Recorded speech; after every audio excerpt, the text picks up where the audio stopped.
Hey everybody, pardon my cat repeatedly hitting the object here. A little bit of technical difficulties there before this episode. Take two here of news of the auto news of the week here. Well, both my pets try to get my attention while I'm trying to film this. I apologize if I seem distracted at certain points in time here.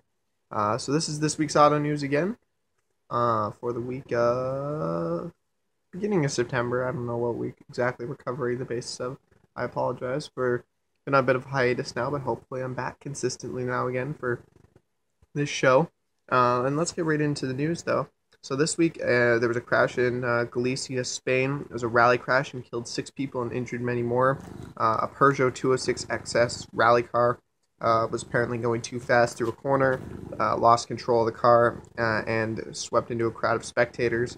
Bit of a risk always when going to racing events like that. If a car gets in a crash, you're usually pretty close. There's a good chance that you could get injured or even killed, as this shows here. Um, kind of my thoughts go out to and prayers go out to everybody that was in that accident and their families. And the people that were injured, wish for a speedy recovery. But I guess that's kind of a risk you gotta they kind of make when you go to events like that.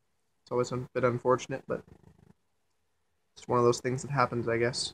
In other news this week, it's kind of the week of cars that may be at Frankfurt, it seems. So Frankfurt Auto Show is fast approaching here. So there's been a lot of leaks and spy shots and different things like that that indicate cars that theoretically might appear. So some of those include the new Golf GTI, a different form of that, like a limited trim, something along those lines. The new Huracan Spider, and a couple other cars that people have been rumored to see. But those are the two big ones I saw news stories on that might be there.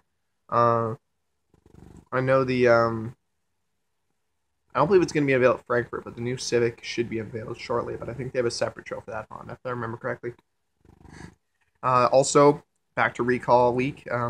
Probably a little bit of a feature that I imagine will be repeatedly appearing is the recalls of the week, because they always seem to be happening to one degree or another.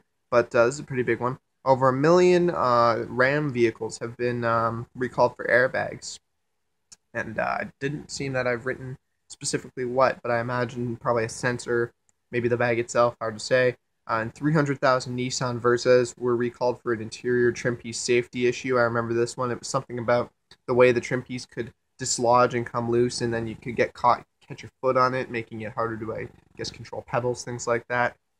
Um, the 2016 Nissan Leaf here is going to get 24 more miles of range, which isn't too bad. That's a pretty decent increase on the electric car. I believe it only had about a 100-mile range before.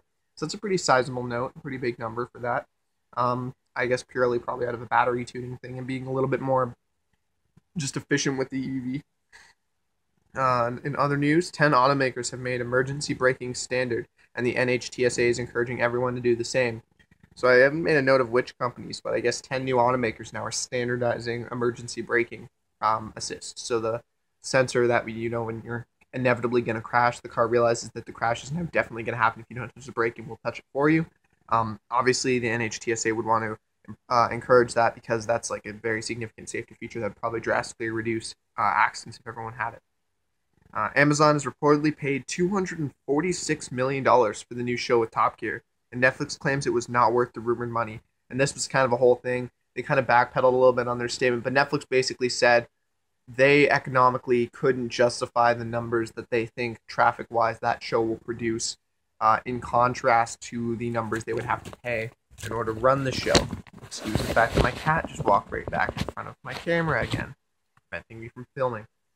This seems to be a repeated issue with those two. Um, but yeah, so I guess they paid reportedly, not official, 246 million. Um, just an interesting kind of tidbit, I think. Goes to show. I mean, obviously they know what they're worth, right? Netflix did say that they were in talks and as well, and they unveiled that they'd been discussing the idea of the show with them, and they said that simply they knew what they were worth, and it was a lot of money that Netflix wasn't willing to pay.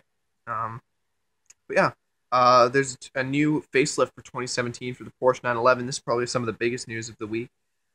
Slight changes aesthetically, some little fascia tweaks, I believe a new bumper, very minor things. But the big deal here is that engines have been swapped out. So the new base Carrera series of Porsche has switched to an entirely turbocharged lineup, and they have announced that this is the only possible lineup they will offer from now on. So they basically said the years of the naturally aspirated Carrera have been gone and are dead now. Now, what people aren't realizing is they said Carrera. That's what Porsche said, which means that 911 GT3s and things like that could stay naturally aspirated. Just the turbos and the Carreras will be turbocharged. Not necessarily the GT3s, GT2s, things like that. Which so just 911 fans don't freak out yet. I mean, look at the new GT3, 9,000 RPM redline. So, but it's switched now to a 3-liter twin turbocharged V6 on the stock 911 Carrera, and the Carrera S now comes with the same 3-liter twin turbo, but a stronger tune, more power, probably just a little bit like maybe a header adjustment and intake, maybe a different turbo. It's probably just the tune, realistically though. But yeah, so no more of the. I believe it used to be a 3.4 liter and a 3.8 liter flat six were your two options for the Carrera and Carrera S there. Apparently, though, it is 10 seconds faster around the Nürburgring. And you can now in the S model as well get optional rear axle steering, which is what they have in the 911 Turbo and GT3s, which is you can rotate the rear tires for a better slip angle to have with aggressive turning and things like that. So yeah, that's a feature now coming out to the new ones, but kind of interesting. I think that's a pretty big deal with 911 fans for sure. The rear axle steering is a bit of a minor thing, and the updates are pretty minor aesthetically, but the fact that it's all turbocharged is a pretty big difference from what the 911 used to be there. But as per usual with turbos, you do get more speed out of them, which everyone complains. But I mean, they do get a pretty good benefit in speed, and if you tune them right, as Alfa Romeo with the new 4C has shown, you can make turbo cars sound cool, or the new Fiat 500 Abarth. When you make the boost obvious and welcome it into the car, it can actually sound pretty good. It's when you try to restrict it that the car just sounds like a loud hair dryer, like an economy 4-cylinder would maybe. But that's all the auto news for this week. Thank you guys for tuning in and watching again. And we'll see you next week for another bit of auto news there. Thank you very much, everybody. See you later.